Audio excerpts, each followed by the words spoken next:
100 రోజుల కాంగ్రెస్ పాలనపై ప్రజలంతా సంతోషంగా ఉన్నారని మంత్రి తుమ్మల నాగేశ్వరరావు అన్నారు. మల్కాజ్గిరి పార్లమెంట్ పరిధిలోని ఎల్బీ నగర్ నియోజకవర్గ కార్యకర్తల విస్తృత స్థాయి సమావేశం మధు యాష్కి ఆధ్వర్యంలో కార్ఖాన్ఘట్లో జరిగిన సమావేశంలో తుమ్మల పాల్గొన్నారు.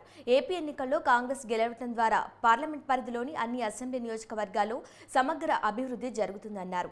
మూసీ ప్రక్షాళన సమగ్ర అభివృద్ధి కోసం సీఎం రేవంత్ రెడ్డి పనిచేస్తున్నారన్నారు. తెలంగాణను సుసంపన్న రాష్ట్రంగా తీర్చిదిద్దేందుకు కాంగ్రెస్ ప్రభుత్వం కృషి చేస్తుందని మంత్రి అన్నారు. 10 ఏళ్ల బీఆర్ఎస్ దుర్మార్గ పాలన 100 రోజుల ప్రజాపాలన తేడాను ప్రజలు గమనిస్తున్నారని మధు యాష్కి అన్నారు.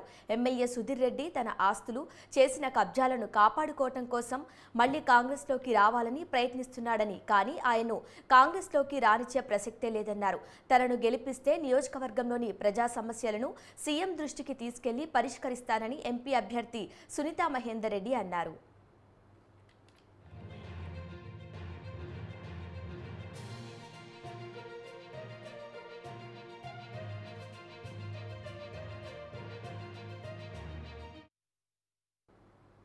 జల్సాలకు అలవాటు పడి